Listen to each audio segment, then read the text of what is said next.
most important thing in a diet. It's not about being vegan or paleo or any of those identitarian terms. It's avoiding foods that you can't digest properly, and just by doing that, you will get the foods that you can digest properly and that you can use, and you'll be healthy because you're getting the right nutrients from your foods. Okay, foods that you're allergic to cause gut issues, diarrhea, IBS, stomach pains, inflammation, fatigue, mood disorders, skin problems, you name it. Scientists are starting to consider the gut the second brain because of the amount of nerves in there and the amount of control it has over the body. It is that serious, and I'm speaking from personal experience as my gut has gotten progressively more sensitive as I got older, and cheating on my diet hurts me more with every year, from sugar to eating too many carbs to eating foods that I'm allergic to. It has become a necessity for me to avoid those foods, or at least avoid them as much as I can, in order to be functional, as well as in order to live an optimal life. My diet becomes more important as the years go on, and this is something I want to share with you, and it's something that I only understood in the last couple of years, in terms of what I'm allergic to and what a FODMAP actually is. Okay, so a FODMAP is a fermentable oligo monosaccharides and polyols. Okay, it's an acronym, FODMAP, for that word stew that I just spit at you, which in layman's terms basically means short chain carbohydrates that your body, your small intestine cannot absorb properly. Okay, so all these FODMAPs are carbs or some type of variation on the carb that you can't avoid properly, or you can't ingest properly and you can't digest properly.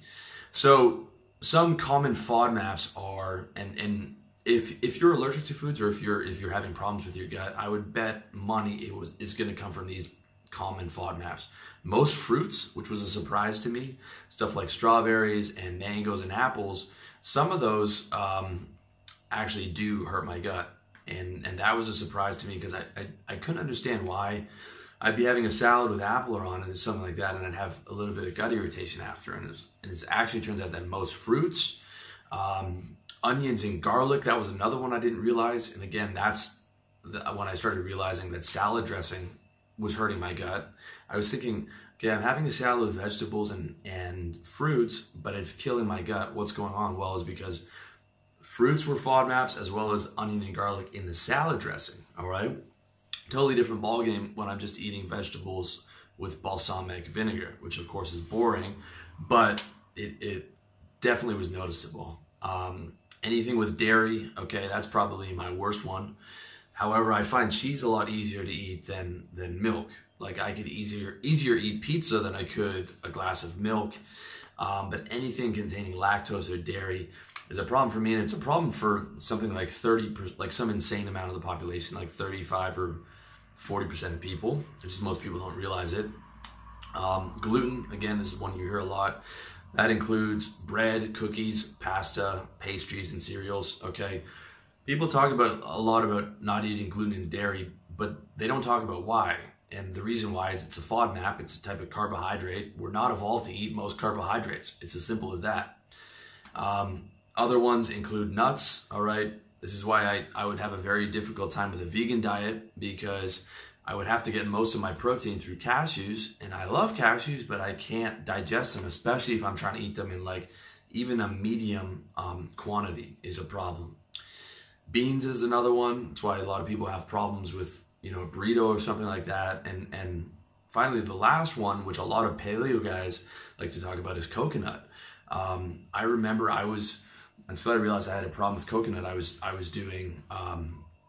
trying the paleo diet, but I was eating protein shakes, right? So whey protein, which was dairy combined with coconut milk, until I woke up one day and I thought I was having a heart attack because the indigestion I was having was so bad. It was like I woke up for like an hour at night and I thought I was having a heart attack, but it was literally just the indigestion combining the whey protein, which was terrible for me, and the coconut milk, which perhaps was even worse for me.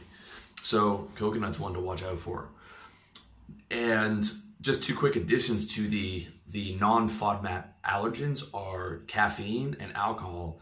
Caffeine's a big one because I love to have like a mocha frappuccino, like a $6 indulgent Starbucks mocha frappuccino with whipped cream on top. But the caffeine's an allergen for me, and then adding the milk on top of that and the whipped cream is terrible. And the other one is alcohol. Okay, alcohol is a gut irritant, especially beer, because you're getting a ton of gluten in with your beer. And it's also, if you're drinking regular beer, if you're not drinking light beer, there's a ton of carbs. So that's like, you know, 3 things that are major problems. 1, the alcohol; 2, the gluten; and 3, you're overdoing it on the carbs. So you're going to feel tired and you're going to feel bloated with that, like, you know, pregnant beer belly that you can get after a night of drinking. So those are 2 other things that you should look out for and avoid if you can, or use in moderation if you can. So I have problems with all of the above, all of the things that I just mentioned. Gluten's actually the one that I'm best with. I can still eat bread and it's not a problem, but I'll feel a bit bloated, and I'll feel a bit sluggish if I eat too much because of the carbs. But all those things that I'm telling you about, I have problems with, but you might not. So it's important to know what you have a problem with by testing it out. And like, for example, you might be able to eat nuts, but you can't eat garlic and onions, or vice versa. And the way you do that is with the elimination test. Basically, you start with the basic diet that I'm going to give you, and you build up from there depending on what works for you. So the simplest diet is the FODMAP-free diet, and this looks a lot like the paleo diet, except for no nuts and no coconut. It's going to be chicken breast, organic, minimal seasoning, with as minimal seasoning as possible. Beef, organic, with as minimal seasoning as possible. Fish, organic if possible, with minimal seasoning. Rice, brown rice is better because it's better for your insulin levels, and it's creates more even blood sugar, whereas white rice is actually pretty high on the glycemic index and can spike your blood sugar. But if you're eating white rice in moderation with beef, chicken, or fish, I don't notice much of a difference between white and brown rice. But to me, it doesn't really matter anyways, because both of them are boring, so I might as well get the brown rice. Potatoes, baked potatoes, and vegetables, and that's it. Some people might even have a problem with potatoes, and you can just do rice. So it's basically like healthy meat, organic meat, rice, vegetables. That's it, okay? And no alcohol or caffeine. That's the ideal diet. So it's basically the paleo diet minus a few of those things. I don't think the vegan diet's unhealthy, but I don't know. I tried it for a while. I felt really tired, and it would be very difficult for me to get the amount of protein that I need on a vegan diet. Yes, there's vegan protein. There's vegan pea protein that you can get that I've tried, but it actually gives me a headache. And when I did some research on it, it looks like it actually raises the level of glutamate, which is the same thing that MSG does. MSG raises the level of glutamate and results in things like headaches and stuff like that. And I definitely noticed that when I was trying to take the vegan protein powder. So there's actually no protein powder that I can take that sits well with me. Really, what sits well with me is eating clean, organic food that's not man-made.